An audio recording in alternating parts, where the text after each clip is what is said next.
우리 톨스토이 단편선에 보면 작은 악마와 빵 한 조각이라고 하는 단편 소설이 있습니다. 러시아의 한 농촌 마을에 가난한 농부가 살고 있었습니다. 아주 부지런한 농부였습니다. 새벽에 일찍 하루 일과를 시작해서 해질 무렵까지 자신에게 주어진 그 밭에서 열심히 일을 했습니다. 열심히 일을 하느라 배고픈 줄도 모르고 열심히 일을 하다가 어느 순간에 아주 시장기를 느껴서 우리 덤불 속에 자신의 옷으로 덮어두었던 빵 한 조각을 먹기 위해 그곳으로 갔는데 아무리 찾아보아도 그곳에서 빵 한 조각을 다시 찾을 수가 없었습니다. 정말 이상한 일이었습니다. 아무도 온 사람이 없었는데 자신이 숨겨두었고 겉옷으로 덮어두었던 그곳에 빵이 없어지게 된 것이죠. 그때 이 젊은 농부가 이렇게 이야기합니다. 그래, 한 끼 굶는다고 해서 죽지는 않을 거야. 누구든 빵이 꼭 필요한 사람이 와서 가져갔겠지 뭐. 그 사람이라도 잘 먹으면 되지 뭐 라고 그냥 그 일이 아무 일도 없는 것처럼 그냥 지나가는 것이었습니다. 여러분, 사실은 그 농부가 밭에서 정신없이 일을 하고 있는 동안에 작은 악마가 와서 그 빵 한 조각을 훔쳐가고는 농부가 그때 어떻게 반응하는지를 지켜보고 있었던 것이죠. 화를 내면서 욕을 하지는 않을까, 그러기를 간절히 바라는 마음으로 그런 일을 행했지만 이 농부는 전혀 아랑곳하지 않고 꼭 빵이 필요한 사람이 있어서 그 빵을 가져갔겠지 뭐, 나야 뭐 한 끼 안 먹는다고 죽을 리가 있겠는가 라고 해서 그냥 지나가는 것이었습니다. 이 일로 인해서 작은 악마는 큰 악마에게 아주 야단을 맞게 되었고 어떻게 해서든지 저 착한 농부를 넘어뜨리기 위한 새로운 작전을 작은 악마가 세우기 시작하였습니다. 이번에는 이 작은 악마가 그 농부의 머슴으로 변장하죠. 그리고는 농부의 빵을 훔치는 대신에 이번에는 농부에게 더 많은 빵을 늘려주는 방법으로 이 농부를 쓰러뜨리기 위한 전략을 세웁니다. 그 땅에 심한 가뭄이 들었고 또 홍수가 났지만은 정말 신비하게도 이 작은 악마의 도움으로 이 농부의 밭만큼은 아주 풍년을 맞이하게 되었습니다. 곡식이 넘쳐나게 되었고 남는 곡식으로 그 농부는 술을 만들어서 친구들과 함께 즐기기 시작하였습니다. 여러분, 그러자 그 농부와 또한 그 사람들의 마음속에 내재하고 있었던 여우의 교활함과 톨스토이에 그대로 포함되어 있습니다. 그 사람들의 마음속에 잠재되어 있었던 여우의 교활함과 늑대의 사나움 그리고 돼지의 더러움이 한꺼번에 쏟아져 나오면서 이 젊은 농부는 엉망진창이 되고 말았던 것이죠.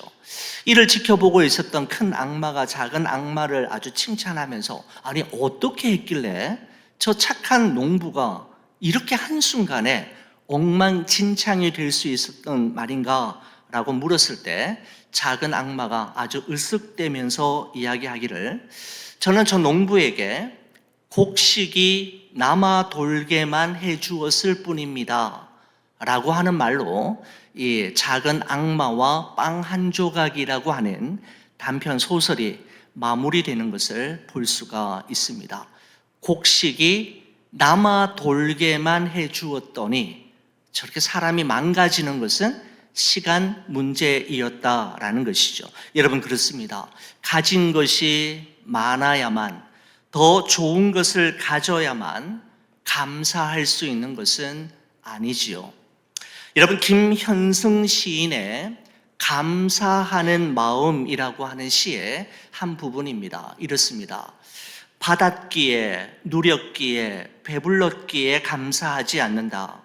추방에서, 맹수와의 싸움에서, 낯선 광야에서도 용감한 조상들은 제단을 쌓고 첫 열매를 드리었다.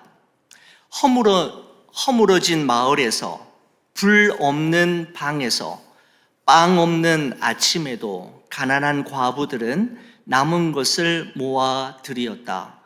드리려고 드리기 위해 드렸더니 더 많은 것으로 갚아주신다라고 하면서 이 시의 마지막 여는 이렇게 마무리됩니다. 감사하는 마음, 그것은 곧 아는 마음이다. 내가 누구인지를, 그리고 주인이 누구인지를 깊이 아는 마음이다 라고 하는 식구로 이 시가 마무리되고 있습니다. 여러분, 그렇습니다. 나를 알고 내 삶의 주인이 누구인지를 알 때 우리는 잃어버린 감사의 마음을 회복할 수가 있는 것이죠. 더 좋은 것을 더 많이 누리고 가지게 될 때 감사할 수 있는 것이 아니라 내가 누구인지, 그리고 내 삶의 주인이 누구인지를 정확하게 알게 될 때 우리는 어떤 상황에서도 감사할 수 있는 사람으로 살아갈 수가 있다라는 말씀입니다. 오늘 여러분과 함께 나눌 이 시편 136편의 말씀은 우리를 위해서 하나님께서 행하신 크고 놀라운 일들을 우리에게 하나하나 소개하면서 우리로 하여금 잃어버린 감사, 소홀해진 감사, 어느덧 당연하게 생각하고 있던 감사를 다시 회복해 하는 말씀으로 저는 이 말씀을 받았습니다. 자, 우리 본문의 말씀을 한번 들어가 볼까요? 여러분, 시편 136편을 시인은 시작하면서 신들 중에 뛰어난 하나님, 주들 중에 뛰어나신 주께 감사하라 라고 이야기하면서 4절에 보시면 홀로 큰 기이한 일들을 행하시는 이에게 감사하라 라고 말씀하고 있습니다. 여러분, 그렇다면 신들 중에 뛰어난 하나님, 주들 중에 뛰어난 주께서 홀로 행하신 그 크고 기이한 일들은 구체적으로 무엇이었을까요? 시인은 무엇을 이야기하려고 하는 걸까요? 바로 그 내용이 5절부터 마지막 절인 26절까지 기록되어 있는데요. 이 많은 구절들은 몇 가지 캐터고리로 나눠서 설명드릴 수가 있습니다. 여러분, 먼저 1절에서 5절에서 9절까지의 말씀은 하나님의 창조 사역을 통해 나타난 크고 기이한 일들을 기록하고 있는 것을 보게 됩니다. 하늘과 땅을 지으시고 해로 낮을 주관하게 하시고 달과 별들로 밤을 주관하게 하실 뿐만 아니라 우주의 모든 질서와 법칙을 정하신 분이 하나님이신데, 바로 하나님의 창조 사역을 통해 나타난 크고 기이한 일들을 5절에서 9절까지 기록하고 있는 것이죠. 그 어느 것도 그 무엇도 그냥 그곳에 있거나 저절로 된 것이 아니라 하나님께서 창조하셨기에 존재하게 되었고, 우리 눈에 보이는 피조 세계 그 너머에 계신 하나님의 분명한 이유와 목적이 분명히 있다라고 하는 것을 이야기하고 있는 것입니다. 여러분, 10절에서 22절까지의 말씀은 어떤 내용인가 하면요, 출애굽 사건으로부터 시작해서 약속의 땅인 가나안에 입성하기까지의 광야 여정 가운데 있었던 일들을 이야기하고 있습니다. 바로 그 가운데에서 하나님의 구원 사역을 통해 나타난 크고 기이한 일들을 소개하고 있는 것이죠. 여러분, 이와 같은 내용들은 우리 큰 산하 내가 평지가 되리라 라고 하는 큰 주제를 가지고 이런 매주일마다 우리 10주에 걸쳐서 우리가 함께 나누었던 그 내용들과도 맥을 같이 하는 내용이라고 할 수가 있는 것이죠. 여러분, 430년 동안 애굽에 종살이를 하던 이스라엘 백성들은 애굽만 벗어나면 되는 줄 알았고, 구름 기둥과 불 기둥을 따라가기만 하면 무난하게 약속의 땅에 들어가리라 생각했지만, 여러분, 40년 동안 그들 앞에는 수없이 많은 사건들과 문제들이 꼬리에 꼬리를 물고 그들에게 나타났고 그들을 기다리고 있었지 않습니까? 홍해 사건을 시작으로 해서 마라의 쓴물 사건, 만나와 메추라기 사건, 마사와 무리바 사건, 아말렉과의 전쟁, 금송아지 사건, 미리암과 아론의 비방 사건, 가나안 정탐 보고 사건, 고라 자손을 중심으로 한 내란 사건, 가데스 바네아에서의 물 사건, 불뱀과 놋뱀 사건, 모압 왕 발락과 또한 거짓 선지자 발람 사건 등등. 여러분, 어느 것 하나도 쉽게 넘어갈 수 있는 것, 그리고 쉽게 풀리는 일들은 하나도 없었지만 그때마다 하나님의 극적인 개입하심으로 이 모든 문제와 사건들이 하나하나 해결되었지 않습니까? 바로 그것이 하나님께서 행하신 크고 기이한 일들이었음을 시인이 이야기하고 있는 것입니다. 여러분, 스가랴 4장 6절의 말씀에 보면 이런 말씀이 있죠. 그가 내게 대답하여 이르시되 여호와께서 스룹바벨에게 하신 말씀이 이러하니라. 만군의 여호와께서 말씀하시되 이는 힘으로 되지 아니하며 능으로 되지 아니하고 오직 나의 영으로 되느니라 라고 말씀하셨습니다. 사람의 힘과 사람의 능으로 가능했던 것이 아니라 오직 하나님의 영 성령께서 그 모든 일을 행하셨다라고 이야기하면서 스가랴 4장 7절에 보면 이렇게 되어 있습니다. 큰 산아, 내가 무엇이냐? 내가 스룹바벨 앞에서 평지가 되리라.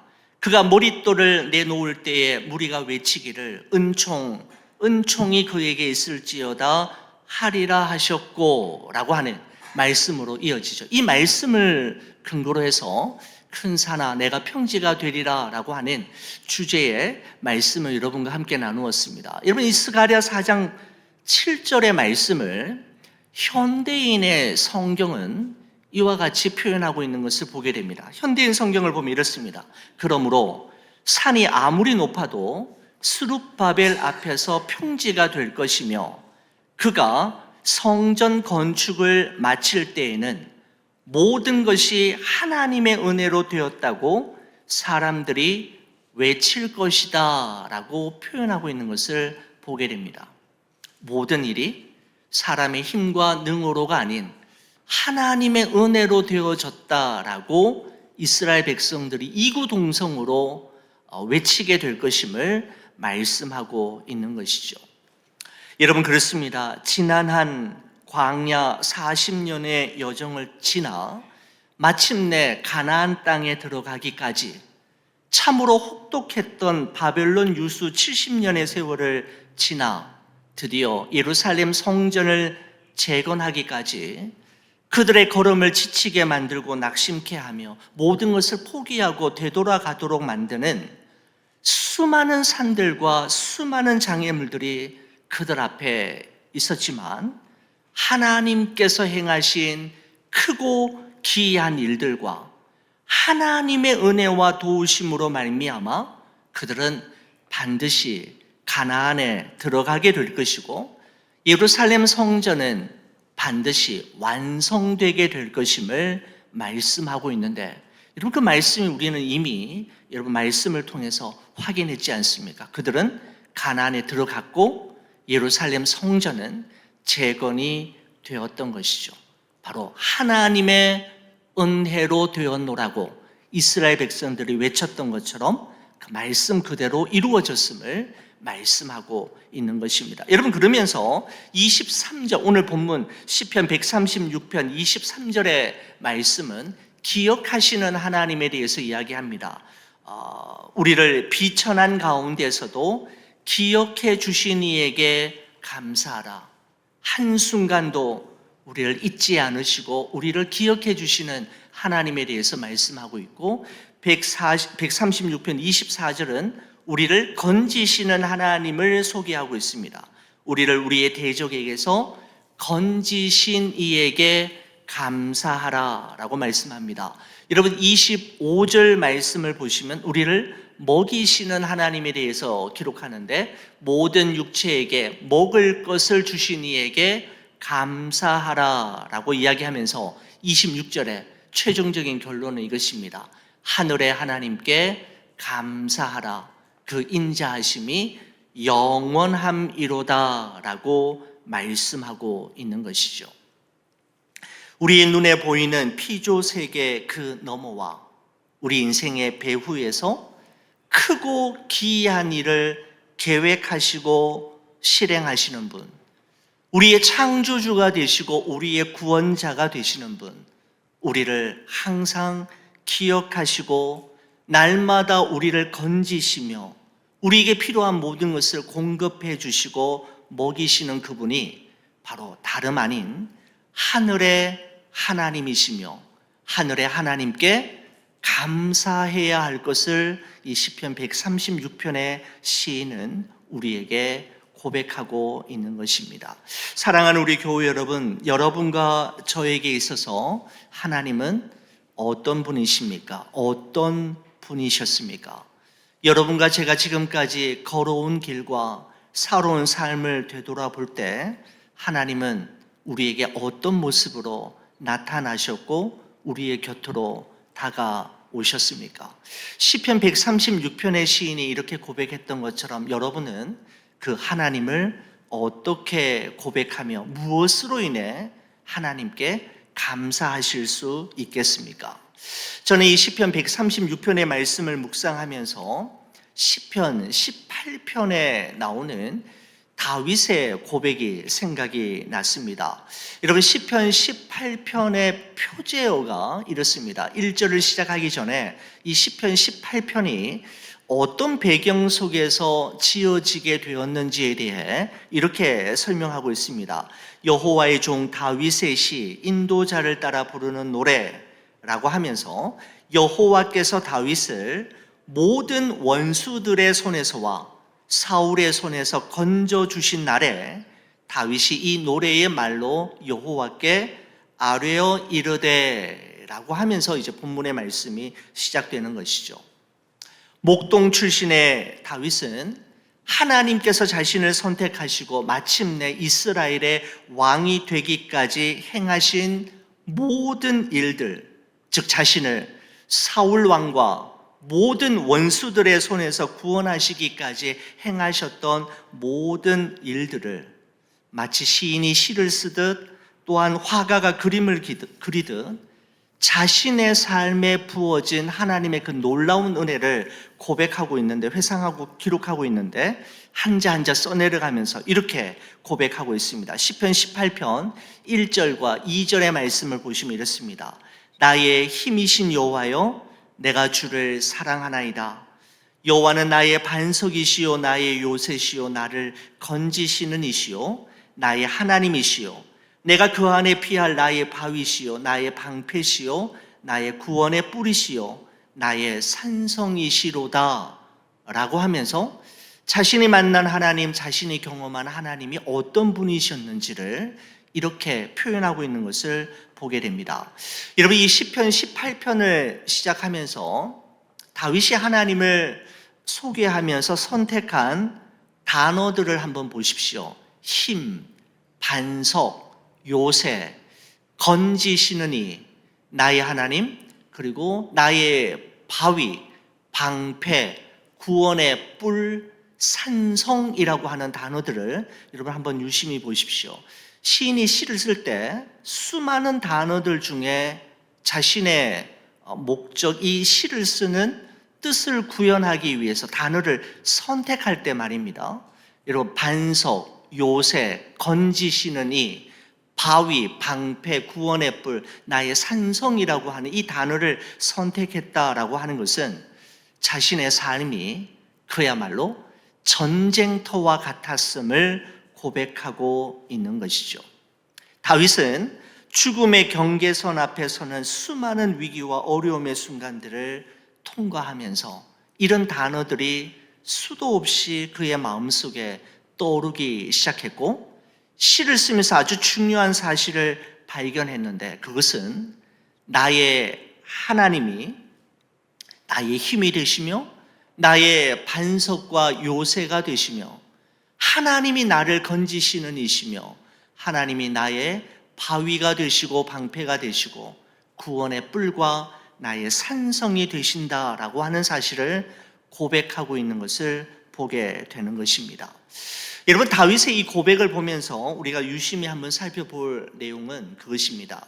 다윗은 그냥 힘, 반석, 요새, 그리고 하나님, 바위 방패 구원의 뿔 산성이라고 이야기하지 않고 이러한 단어 앞에 모두 다 나의, 나를 이라고 하는 표현을 함께 붙이고 있는 것을 보게 됩니다. 여러분, 이것은 신학 수업이나 신학책, 어떤 경건서적을 통해 지식적으로 알게 된 하나님을 이야기하는 것이 아니라 참으로 파란만장했고 우여곡절이 많았던 삶, 생생했던 경험 속에서 그가 직접 만난 하나님에 대해서 이야기하고 싶었던 것이죠. 그분은 그냥 힘이 되신 하나님이 아니라 바로 나의 힘이 되신 하나님이었고, 그분은 그저 반석, 그저 요새가 아니라 나의 반석, 나의 요새이셨던 것입니다. 사랑하는 우리 성도 여러분, 여러분에게 있어서는 하나님이 어떤 분이셨습니까? 시편 136편과 시편 18편의 시인이 하나님을 이렇게 고백하고 묘사했다면, 여러분은 지나온 삶의 여정 속에서 여러분을 만나 주셨고 여러분이 경험했던 그 하나님은 어떤 분이셨습니까? 저는 이 말씀을 준비하면서 최용덕 씨가 작사, 작곡한 오신실하신 주라고 하는 다음에 찬양이 생각이 났습니다. 하나님 한 번도 나를 실망시킨 적 없으시고 언제나 공평과 은혜로 나를 지키셨네. 지나온 모든 세월들 돌아보아도 그 어느 것 하나 주의 손길 안 미친 것 전혀 없네. 후렴은 이렇습니다. 오신실하신 주, 오신실하신 주, 내 너를 떠나지도 않으리라, 내 너를 버리지도 않으리라 약속하셨던 주님, 그 약속을 지키사 이후로도 영원토록 나를 지키시리라 확신하네 라고 고백하고 있는데, 여러분, 이 고백이 이 최용덕 씨의 고백일 뿐만 아니라 오늘 이 순간 여러분과 저의 고백이지 않습니까? 지나온 모든 세월들, 그 어느 것 하나 주의 손길 안 미친 것 없고 주님의 계획과 섭리와 경륜 밖에서 일어난 일들은 하나도 없었음을, 그리고 하나님이 언제나 오르셨음을 고백하는 것, 바로 이 시편 136편이 우리에게 전해주는 도전이 아닐까 생각이 됩니다. 여러분, 우리 인생은 우리의 코끝에 호흡이 멈추는 순간까지 참으로 꼬리에 꼬리를 물고 이어지는 여러 가지 종류의 어려움과 문제들이 우리 앞에 있을 것이지만, 그 어려움과 문제들은 결국 우리로 하여금 하나님만이 나의 힘이요, 나의 방패이시요, 나의 참 소망이심을 발견하게 만들 것이고, 하나님이 없으면 단 한순간도 살 수 없다라는 사실을 깨닫게 할 것입니다. 그리고 우리는 마침내 시편 136편의 하나님, 시편 18편의 하나님을 넘어서서 바로 나의 주, 나의 하나님이라고 우리 하나님을 고백하게 될 것입니다. 지나온 우리 삶 속에 스며들어 있는 하나님의 그 무한하신 선하심과 인자하심에 감사하며, 그 하나님의 선하심과 인자하심이 우리의 삶 속에 앞으로도 영원히 계속되기를 우리 주의 이름으로 간절히 축원을 드립니다. 기도하시겠습니다. 여호와께 감사하라. 그는 선하시며 그 인자하심이 영원함이로다. 주님, 그렇습니다. 하나님의 선하심과 인자하심을 영원히 찬양하며 우리 입술로 고백하며 살아가는 저희 모두가 되게 하여 주옵소서. 지나온 우리의 모든 세월들과 걸어온 모든 발걸음들을 돌아볼 때 언제나 하나님께서 함께 하셨고 하나님의 손길이 닿지 않은 곳이 없음을 고백하게 되며, 그리고 언제나 하나님이 행하시는 일이 오르셨음을 고백합니다. 우리를 떠나지도 버리지도 않으시겠다고 약속하셨던 것처럼 우리 각자에게 주어진 믿음의 경주를 마치고 하나님의 품에 안겨 하나님 앞에 서는 그 순간까지 우리의 모든 걸음을 인도하시고 지켜 주옵소서. 앞으로도 하나님의 선하심과 그 인자하심을 바라보며 주께 감사하며 찬양하며 나아가는 우리 모두가 되게 하여 주옵소서. 우리 주 예수 그리스도의 이름으로 기도 올리옵나이다. 아멘.